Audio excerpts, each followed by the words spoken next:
akholorjuti সকলোকে স্বাগতম জনাইছো এটা নতুন ৰেচিপিৰ সৈতে মই জিনসি পুনৰ আহিছো আপোনালোকৰ ওচৰলৈ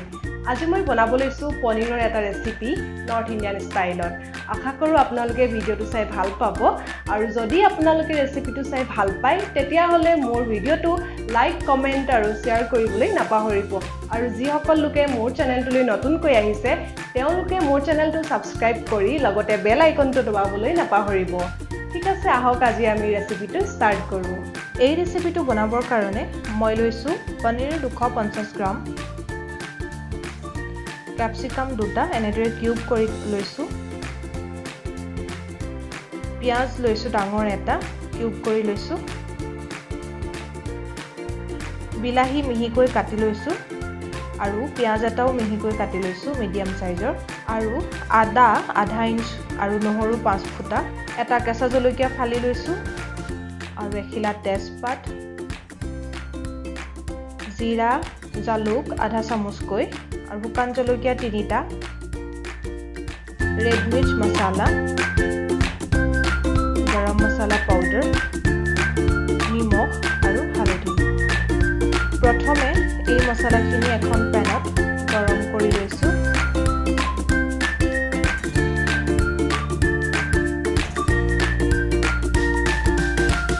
আৰু মিহিকৈ খুন্দি লৈছো এতিয়া 1 চামুচ বেচন গৰম কৰি লৈছো অলপ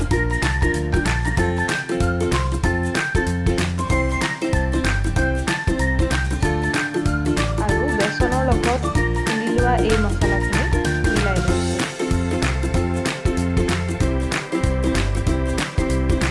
আধা চামুচ ৰেড মিৰ্চ পাউডাৰ আধা চামুচ ধনিয়া পাউডাৰ আৰু আধা চামুচ গৰম মছলা পাউডাৰ মিক্স কৰি লৈছো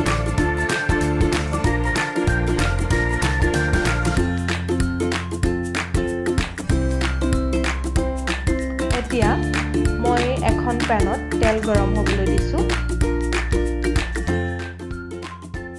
ইয়াতে কাটি লোৱা ক্যাপসিকাম আৰু পিয়াজৰ কিউবসমূহ দি দিছো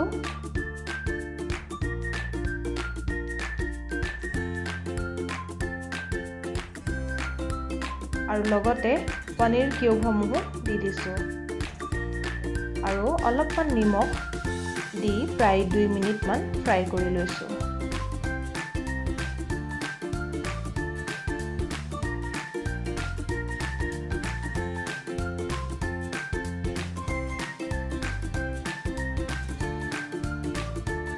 এতিয়া এখন কেৰাহীত 1 টেবুলস্পুন তেল গৰম হ'বলৈ দিছো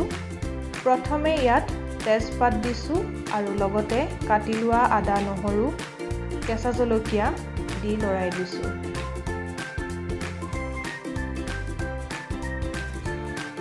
আৰু এতিয়া ইয়াত পিয়াজখিনি দি লৰাই দিছো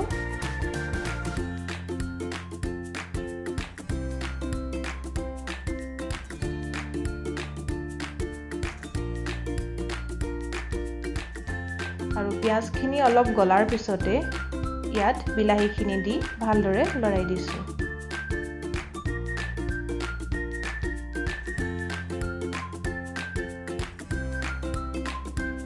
এতিয়া ইয়াত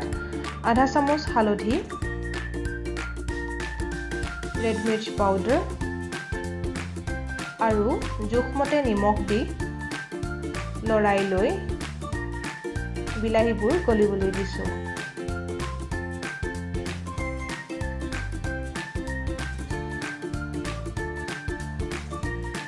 আৰু এতিয়া বিলাহীবোৰ গলি যোৱাৰ পাছত বনাই লোৱা মছলাখিনি দি ভালদৰে লৰাই লৈছো আৰু ভালদৰে মিক্স হৈ যোৱাৰ পিছত ইয়াত এতিয়া 1 গ্লাস পানী দি লৰাই লৈছো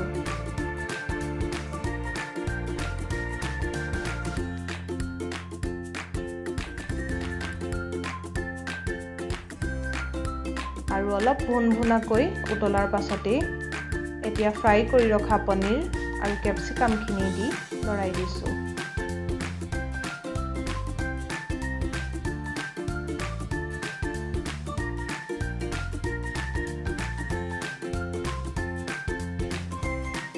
আৰু এতিয়া ঢাকোন মাৰি 5 মিনিট মিডিয়াম ফ্লেমত সিজিবলৈ দিছোঁ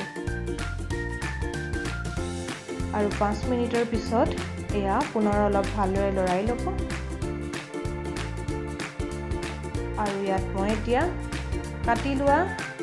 ধনিয়া ছটিয়াই দিছোঁ আৰু নমাই থৈছোঁ